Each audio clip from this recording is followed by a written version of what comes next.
Hello दोस्तों, आपका बहुत बहुत स्वागत है मेरे चैनल जेडी ऑर्बिट में। आशा करता हूँ कि आप लोग स्वस्थ होंगे और हेल्दी होंगे और अच्छे से होंगे। दोस्तों, कान हमारे शरीर का एक छोटा सा अंग है। ये सुनने में बहुत छोटा लगता है, लेकिन ये हमारे शरीर के लिए कितना महत्व इसका है, ये सब कोई जानते हैं। आजकल कान के सही रखरखाव और उसमें जो वैक्स जम जाते हैं उसके सही से ना साफ़ करने, उसके गलत तरीका को अपना कर साफ़ करने के कारण जो है बहुत सारे इन्फेक्शन, बहुत सारे कान की बीमारियां जो है पनप रही हैं और जो है देखने को मिलती हैं। तो आज की वीडियो में कान के वैक्स को किस तरह से निकालना है, किस तरह से निकालने का सही तरीका है, इस पर पूरे अच्छे से और चर्चा करेंगे। लेकिन उससे पहले मैं आपसे रिक्वेस्ट करना चाहूँगा कि अगर आपने जो है मेरे चैनल को सब्सक्राइब नहीं किया है तो प्लीज़ इसको जल्दी से सब्सक्राइब कर लें, और अच्छा लगता है तो जो है लाइक बटन ज़रूर दबाएँ। तो चलिए दोस्तों, वीडियो को आगे बढ़ाते हैं। दोस्तों, अक्सर आपने कई लोगों को कान को खोदते हुए या फिर इसे किसी चीज़ से, माचिस की तीली या क्लिप या चाबी के ज़रिए जो है खोदते हुए देखा होगा। आप में से कई लोग कान का मैल निकालने की आदत से परेशान भी होंगे, मगर शायद ही आपको मालूम होगी जिसे आप मैल समझ रहे हैं, दरअसल वही आपके कान के लिए सबसे ज़रूरी चीज़ है। इस मैल को ईयर वैक्स कहते हैं। डॉक्टरों की माने तो ये आपके कान के लिए सबसे ज़रूरी चीज़ है। तो पहले ये जान लेते हैं कि ये हमारे कान के लिए ज़रूरी क्यों है। दोस्तों, कान का मैल या आपके कान में जमा वैक्स भूरे, नारंगी, लाल, पीले या फिर सलेटी रंग का हो सकता है। ये आपके कान के अंदर मौजूद एक नली में होता है। कान के अंदर कई ग्रंथियाँ होती हैं जो इस मोम का निर्माण करती हैं। कान का ये मैल आपकी स्किन को चोट से बचाता है।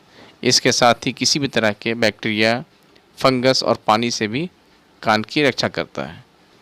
आपको सुनकर अजीब लग सकता है, मगर आपके कान का मैल ही इसे साफ और स्वस्थ रखने में हेल्प करता है। कान में मौजूद नलियों की आउटर लेयर को सूखने से रोकता है। मैल की वजह से कान की नलियाँ अपनी सफाई खुद कर लेती हैं। हालांकि कभी कभी कान का मैल आपके लिए समस्या बन सकता है। लीडिंग मेडिकल एक्सपर्ट्स के मुताबिक जब कोई बोलता है, चबाता है या फिर जबड़ों को घुमाता है तो कान के अंदर का मोम यानी वैक्स यानी ईयर वैक्स के पर्दे से छेद की तरफ बढ़ता है और सूख कर बाहर निकल जाता है। यही ईयर वैक्स जब अधिक मात्रा में बनने लगता है तो समस्या पैदा करता है। इसकी वजह से कान में दर्द हो सकता है। कई मामलों में इसी मैल की वजह से सुनने की क्षमता तक चली जाती है या कमी होती सुनने में। कुछ लोग इस वैक्स को साफ़ करने के लिए कॉटन बड्स, क्लिप, चाबी या फिर जो बाहर काम साफ़ करने वाले जो प्रोफेशनल जो है स्ट्रीट में जो घूमते रहते हैं उनके ज़रिए साफ़ करवाते हैं। तो ये कितना सही है, इसको जानना ज़रूरी है।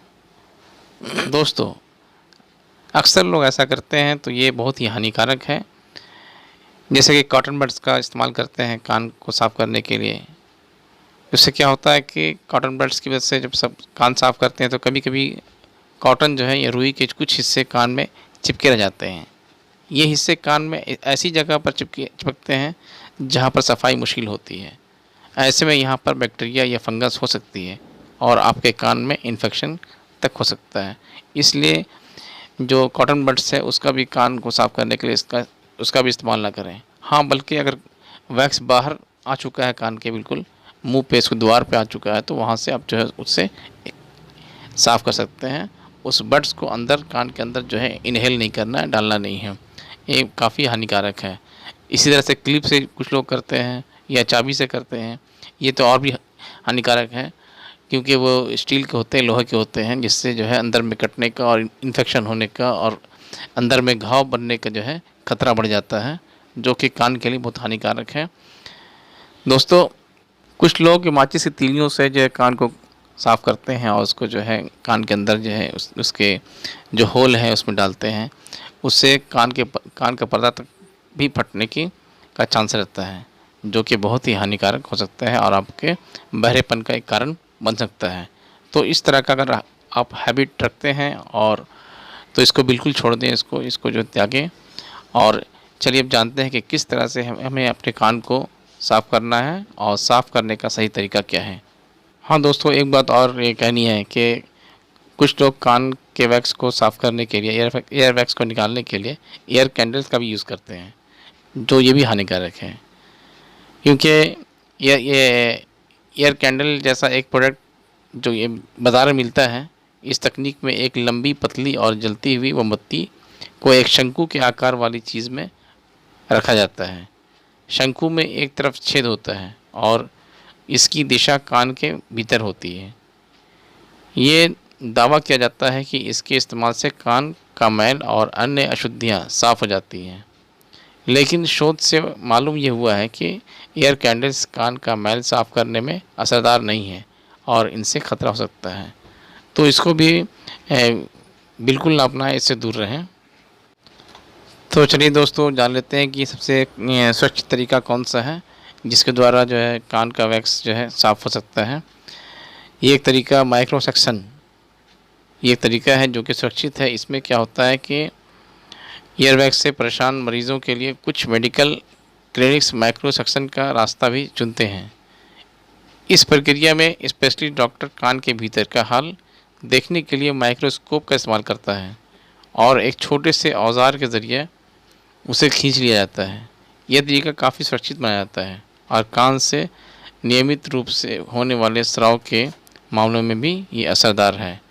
और दूसरा सुरक्षित तरीका है कि अगर कान में आपका भारी भारी लग रहा है, वैक्स ज़्यादा हो गया है, तो कान में जो है बादाम का तेल या फिर ये ऑलिव ऑयल को अगर राइट साइड कान में डाल रहे हैं तो उस तरफ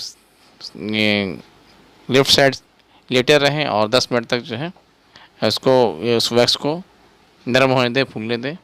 उसके बाद जो है इस तरह से 3-4 दिन करें तो जो अंदर का वैक्स जो जम गया है, जो सूख गया है, वो जो है बाहर निकल जाएगा और उसको जो है किसी बड से साफ़ कर लें। जब बाहर आ जाए तो बड्स को अंदर नहीं डालना है। और तीसरा जो है बहुत सुरक्षित एक ऑयल आता है होम्योपैथ का, मूलन ऑयल बोलते हैं जिसको, वो स्पेशली जो है कान के लिए इस्तेमाल होता है। इसका भी आप इस्तेमाल कर सकते हैं और जिससे कि आपके कान की समस्या, आपके जो है एयर वैक्स साफ़ हो सकते हैं। तो दोस्तों, उम्मीद है कि ये हमारा वीडियो आपको अच्छा लगा होगा। अगर अच्छा लगा तो इसको लाइक कीजिएगा और अगर आपने अब तक इसको सब्सक्राइब नहीं किया है तो प्लीज़ जल्दी से इसको सब्सक्राइब कर लीजिए।